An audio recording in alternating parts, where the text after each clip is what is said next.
আয়েশা, এ আয়েশা। তখন আম্মা আয়েশা ছুটে এসে বলছে, লাব্বাইক ইয়া রাসূলুল্লাহ, আপনি আমাকে ডেকেছেন? আল্লাহ রাসূল বলছেন, আয়েশা, আমার শরীরে একটু হাত দাও না। মা আয়েশা ছুটে এসে নবীর শরীরে হাতটা বুলিয়ে বলছেন, ইয়া রাসূলুল্লাহ, আপনার শরীর খুব গরম গো নবী, আপনার খুব জ্বর এসছে গো রাসূল। আল্লাহ রাসূল কেঁদে বলেছিলেন, আয়েশা রে, 3 দিন ধরে শরীরটা খুব জ্বর। আয়েশা, একটু জাইতুনের তেল গরম করে নিয়ে আমার পিঠে একটু লাগিয়ে দাও না আয়েশা। এই যে মা শোনো, আম্মা আয়েশা দৌড়ে গেলেন, জাইতুনের তেল উষ্ণ গরম করে নিয়ে নবীর পিঠের কাছে দাঁড়িয়ে, তখন নবীর শরীরে সাদা রঙের একটা চাদর ছিল, চাদর।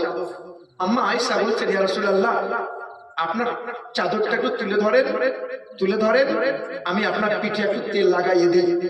আম্মা আয়েশা ডান হাতে করে তেলটা নিয়েছেন, নবীর পিঠে লাগাতে যাবেন, লাগাতে পারেন নাই, হাতটা গুটিয়ে নিয়েছেন, হাতটা থরথর করে দেহটা কেঁপেছিল।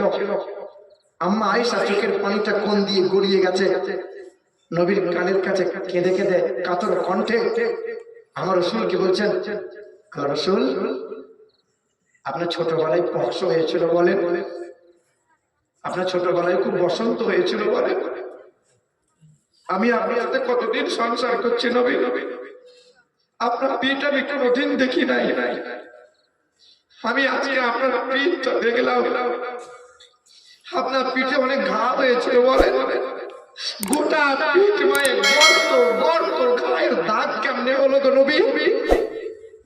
সেদিন আল্লাহ রাসূলের কষ্টের পাহাড় যেন চেপে গেছে, কষ্টের কথা স্মরণ করিয়ে দিয়েছে। বলে, আয়েশা, আয়েশা রে, নবী পয়গম্বরদের চেহারায় কখনো পক্স বসন্ত হয় না রে আয়েশা।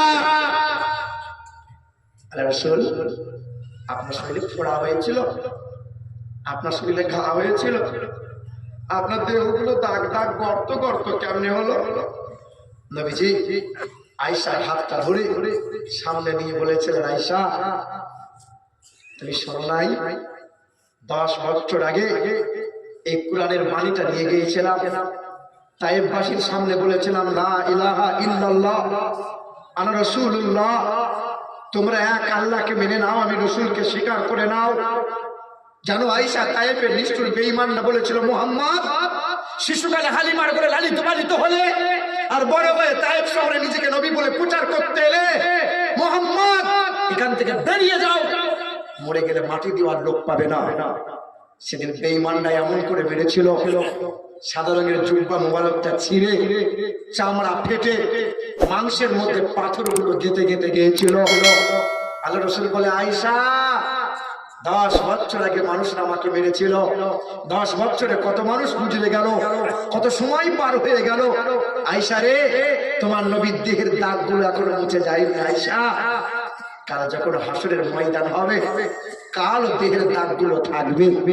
জানো আয়েশা, আমার এই গুনাহগার উম্মতির যখন আল্লাহ বিচার করবে, কিছু কিছু পাপী গুনাহগার উম্মতির বিচার করতে করতে আল্লাহ পাক রাগান্বিত হবে, জাহান্নামের অর্ডার দিয়ে দেবেন।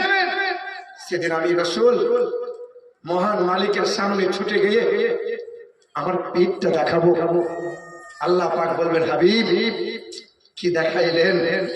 কোনদিন আপনার চেহারায় মশা বসতে দিই নাই, কোনদিন আপনার চেহারায় মাছি বসতে দিই নাই, আপনার পিশাবটা পবিত্র করেছিলাম, আপনার পায়খানাটা মুবারক পবিত্র করেছিলাম, আপনি গোটা চেহারা চাল্লির মতো গর্ত গর্ত করে নিয়ে আপনি আজকে আমাকে দেখাইলেন।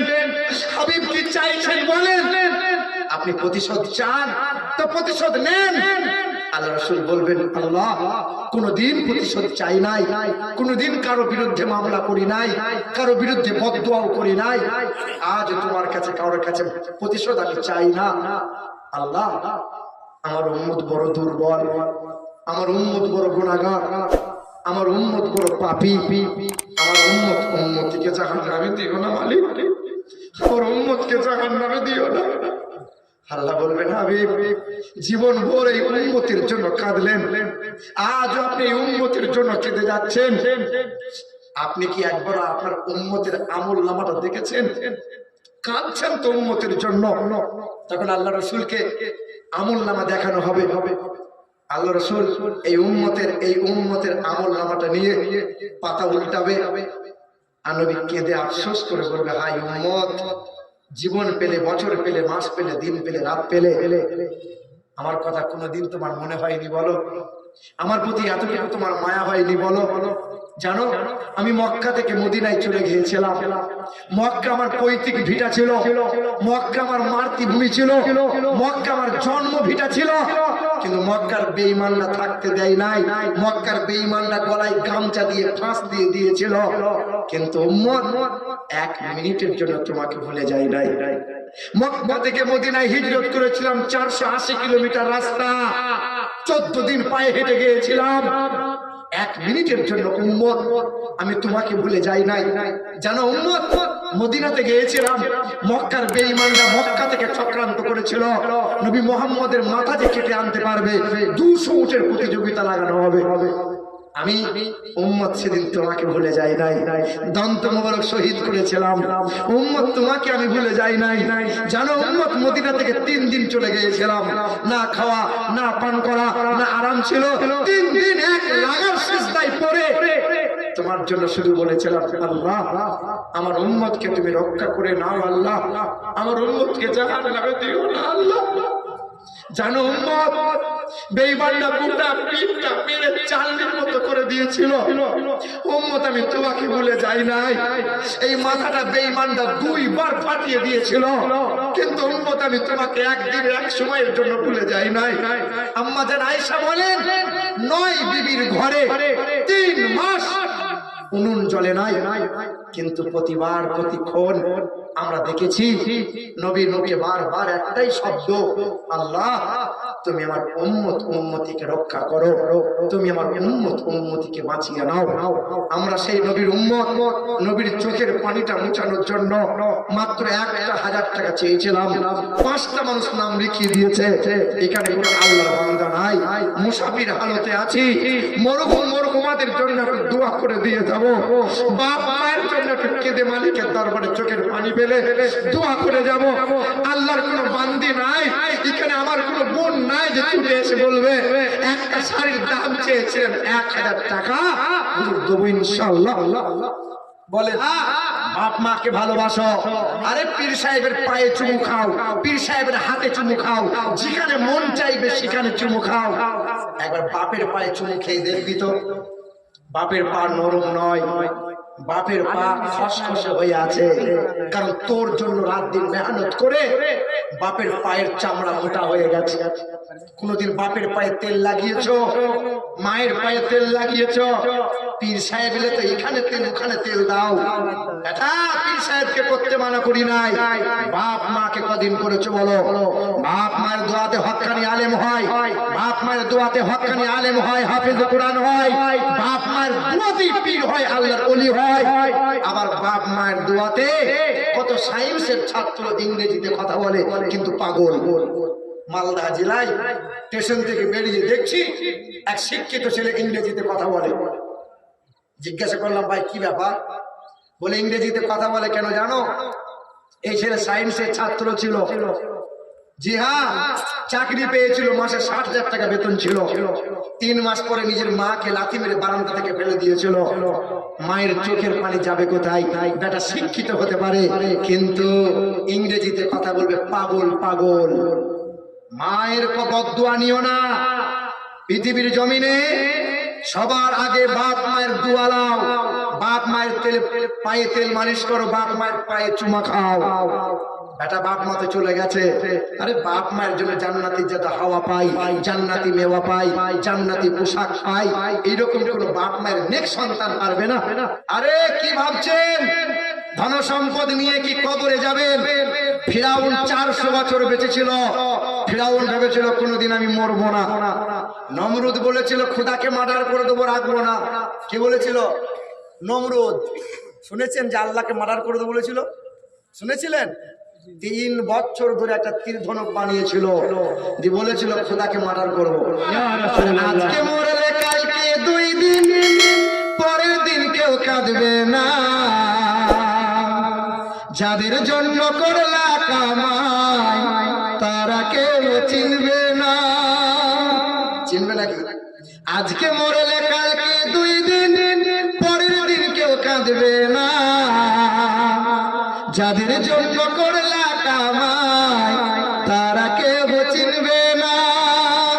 থাকতে সময় করো আমল, থাকতে সময় করো আমল, ঈমান কর খাঁটি। তোমার আমার শেষ ঠিকানা 3.5 হাত মাটি। তোমার আমার শেষ ঠিকানা 3.5 হাত মাটি। কিছুই থাকবে না বাপ। ফিরাউন বলেছিল 400 বছর বাঁচার পরে বলল মরবো না। বেঁচে আছে ফিরাউন। করুণের অনেক সম্পত্তি ছিল, করুণ বলেছিল মরবো না। সাদ্দাত বলেছিল খোদার জান্নাতে আমি যাব না। মাইকেল জ্যাকসন বলেছিল 150 আগে মরবো না। এলিজাবেথ ইংল্যান্ডের রানী বলেছিল 100 বছর না হলে মরবো না। আরে হায়াত মওত তো খোদার হাতে। আল্লাযী জামা মালাহু ওয়া আদ্দাদা ইয়াহসাবু আন্না মালাহু আখলাদা। যারা মাল সম্পত্তি জমিয়ে রাখে আর মনে মনে তারা ধারণা রাখে যে আমাদের মরণ তো হবে না। এটা সবাইকে চলে যাওয়া লাগবে। প্রায় আমি বলে থাকি যে মরতে সবাই কি হবে। যে সুখে থাকে তাকেও মরা লাগবে, যে দুঃখে থাকে তাকেও মরা লাগবে, যে টাকার গদিতে শুয়ে আছে সেও মরবে। কিন্তু কেউ মরতে চায়? কেউ মরতে চায়? বলেন তো হিজরা কেন হয়? জানা আছে কারো হিজরা কেন হয়? কারো জানা আছে হিজরা কেন হয়? শুনে রেখে দেন মা বোনেরা ভাইরা। হিজরা মায়ের মানুষের পেট থেকেই হয়, গরু ছাগলের পেট থেকে হয় না। মাওলায় আলীকে এইরকম করে প্রশ্ন করেছিল, হে মাওলায় আলী হিজরা কেন হয়? তো মাওলায় আলী বললেন, মহিলাদের যখন মেন্স হয়, শরীর খারাপ হয়, ওই সময় স্বামী স্ত্রী মিলামিশা করা হারাম। কি বলো? মিলামিশা করা হারাম। হিজরা কথাটা পরে বলছি। 2 জন ব্যক্তি হাসরের ময়দানে, 2 জন ব্যক্তি আল্লাহ পাক ক্ষমতা দেবে এবং অন্যদের জন্য সুপারিশ করে জান্নাতে নিয়ে যাওয়ার ক্ষমতা পাবে। বেনামি 100। শোনেন, হাফেজে কোরআন যারা 7 জন জাহান্নামীকে জান্নাতে নিয়ে যাওয়ার জন্য খোদার কাছে সুপারিশ করবে তারা। জি হ্যাঁ, 7 জন জাহান্নামী ব্যক্তি, চাচা, বাপ, খালু, নানা, নানি, রক্তের সম্পর্কের মানুষ, ইমানদার ছিল যারা, গুনাহগার হয়ে জাহান্নামে চলে গেছে। আল্লাহ বলবেন, এ হাফেজে কোরআন তুমি 7 জন জাহান্নামকে বার করে নিয়ে জান্নাতে নিয়ে যাও। বলে সুবহানাল্লাহ।